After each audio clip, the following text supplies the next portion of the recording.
Since Plato's time 2,400 years ago, state planners have openly proclaimed their desire to control every detail of the commoner's life.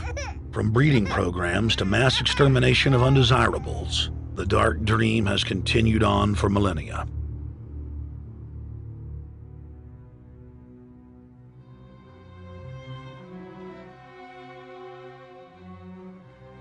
The scientific rationale for tyranny has always been attractive to elites because it creates a convenient excuse for treating their fellow man as lower than animals.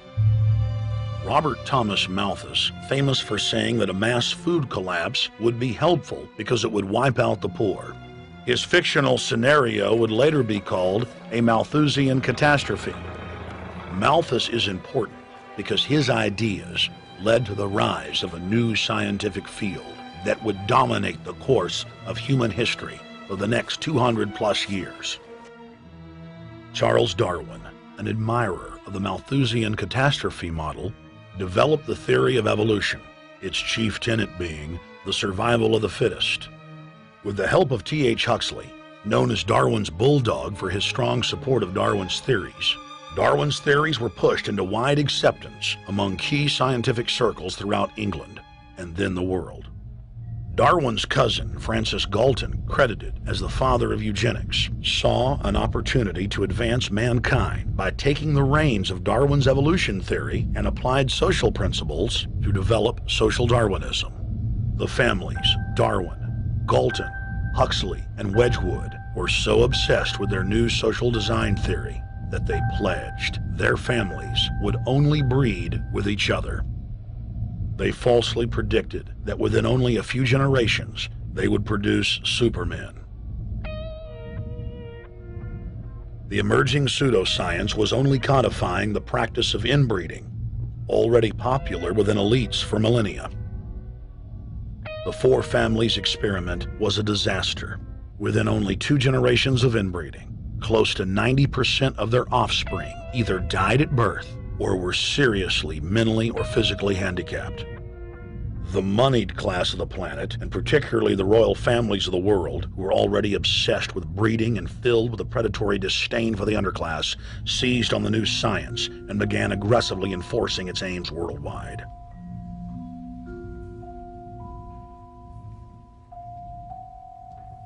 Biometrics appears to be a new science, but it was actually developed by Galton back in the 1870s as a way to track racial traits and genetic histories, and as a way to decide who would be licensed to breed.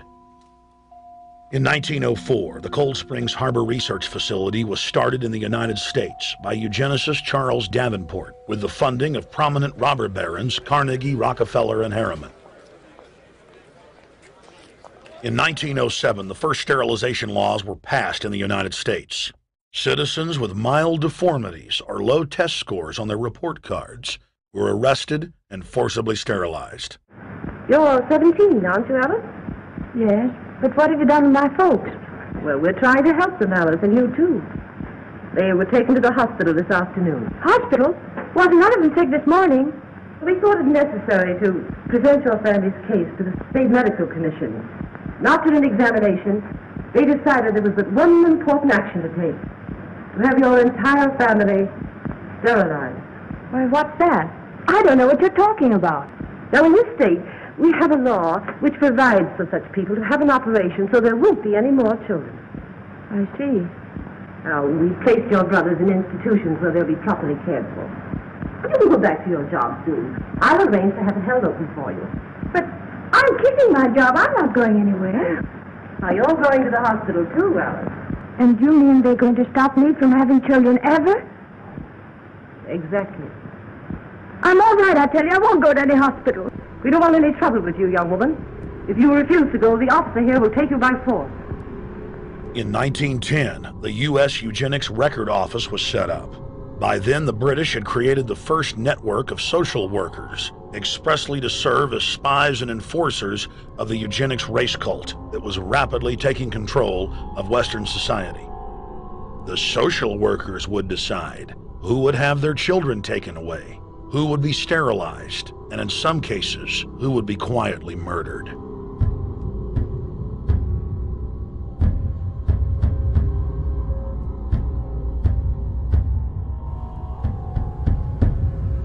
In 1911, the Rockefeller family exports eugenics to Germany by bankrolling the Kaiser Wilhelm Institute, which later would form a central pillar in the Third Reich.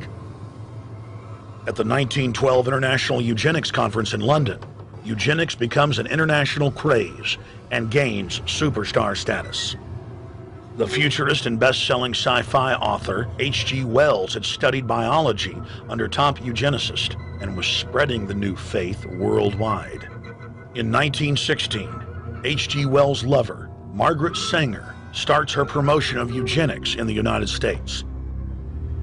In 1923, Sanger receives massive funding from the Rockefeller family. Sanger wrote to fellow eugenicist Clarence J. Gamble that black leaders would need to be recruited to act as frontmen in sterilization programs directed against black communities.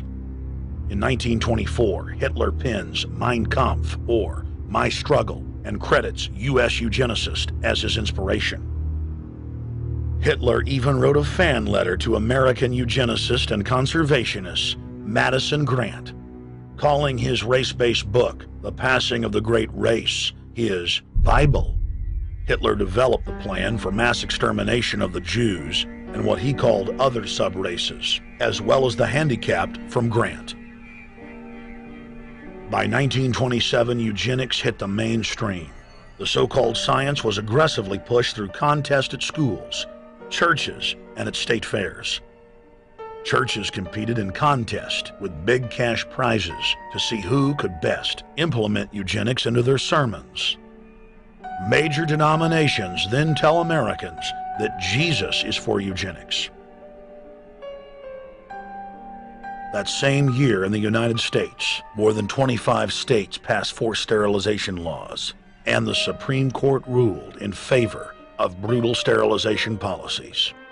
When Hitler came to power in 1933, one of his first acts was to pass national eugenics laws, modeled after laws in the United States.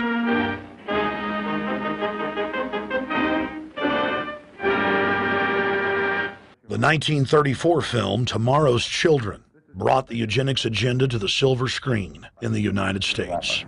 In the case of Miss Mason, I can see no reason for the operation that's been recommended. The girl is perfectly normal.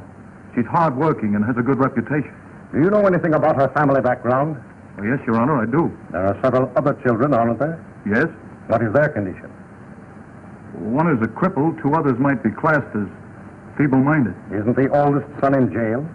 Oh, yes, I believe so. And knowing all that, you still contend that this girl should be allowed to bring more people like that into the world? She's sound, Your Honor. She's not anything like the rest. Surely she should be given a chance to work out her own salvation. I can't agree with you, Doctor. Suppose she is normal. The chances are that her children will inherit the family taint. Isn't that possible? But, Your Honor, I'm sorry, Doctor. 3 generations of unfit are enough. Petition not allowed. By 1936, Germany had become the world leader in eugenics for taking effective actions to sterilize and euthanize hundreds of thousands of victims. The big 3 of American eugenics, Davenport, Laughlin, and Goethe, were dispatched by the Rockefellers to Germany, where they advised the Nazis on the fine-tuning of their extermination system. With the strong support of the U.S. and England, Germany had gone over the edge, and tens of millions would pay with their lives. At the end of the war, the Allies protected from prosecution the very Nazi scientist that had tortured thousands of people to death. The Nazi brand of eugenics had embarrassed the elites, but they had no intention of stopping their plans.